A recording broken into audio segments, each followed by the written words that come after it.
جهانی شد مبارک هموطن نوروز. جهان پر از جوانی شد مبارک هموطن نوروز. سلام و درودی به پایان به کل هموطنان، به کل فارزبانان روی دنیا. البته ما عین حال در روزهای نوروز، در این روزهای فیروز قرار داریم. عین حال ما در ناحیه تیمور ملیک، در سوخاج کنگرد، در دهه سفربایان حضور داریم. البته در این دهه سفربایان امروز برادری قدردان ما روزبک فیضعلی نوروز بهر ما و شما آماده کردند. البته شما تماشا کنید و حلاوت ببرید. روزهای نوروز در اینجا هنرمندان سرجم هستند، کلی پهلوانان سرجم هستند. ما البته برای شما بنوار میگیرم هنرمندان را و پهلوانان را تماشا کنید و حلاوت ببرید. برای شما نوروز مبارک. چه سیالاف بده، سیالاف اینا نه زنده باشه، زنده باشه. بزن سیالاف بده. ای نوروز بی نوروزا، نوروز بی نوروزا، نوروز بی نوروزا، نوروز بی نوروزا. نه برادرها، شکرانه نوش و نیمت، شکرانه پروردگار، شکرانه خدا. هزار ما شکر که دولت اینجا امان داریم و سری و پری داریم.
رقص چارکزه در دل میخیل خوندن میگیره، رقص چارکزه رو کردن میگیره. بهار هم بسیار میکنن تری موسیقی میخیل بهار هم رفتن میگیره، هم گوشتی سر بشه های کپاس. زنده باشین، سلمان باشین. من اول سخنی خدا به نام خداوند بخشنده و بینیت دارم سر میکنم. با مردم باستانی کنگرد جشن نوروز مبارک باشد. شکرانه پیشوای ملت، شکرانه همه سرزمین مردمی خلق تاجیک میکنیم. زنده باشه، سربلند باشند مردمی کانگر سیتی. انا اسم برای شما بچه خجلان.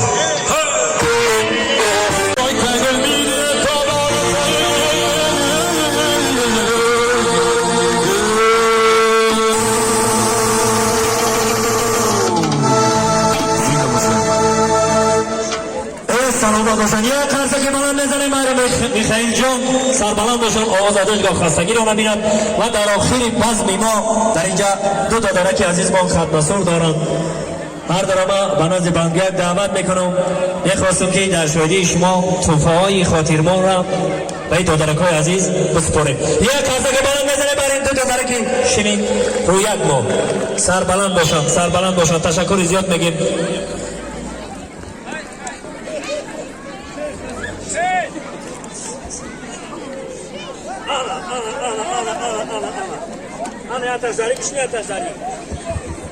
نظر خرسگاه شما خرسک بزنیم.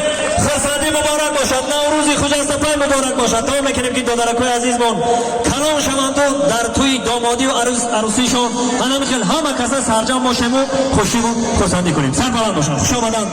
مرحمت. کسانی که گوشتی نمیخوان تماشا کنند گوشتی سر میشود. کسانی که نمیخوان خوش آمدند. بزم ما با آخر رسید. خوش آمدند. نوری دیده تاج بر سر کودکای میدان همه کسا خوش آمدید. برای خونه‌تون که تمام خوش آمدن. اگه گوشتی سر میشود مرحمت. کسانی که میخوان گوشتی تماشا کنند گوشتی سر میشود. مرحبا.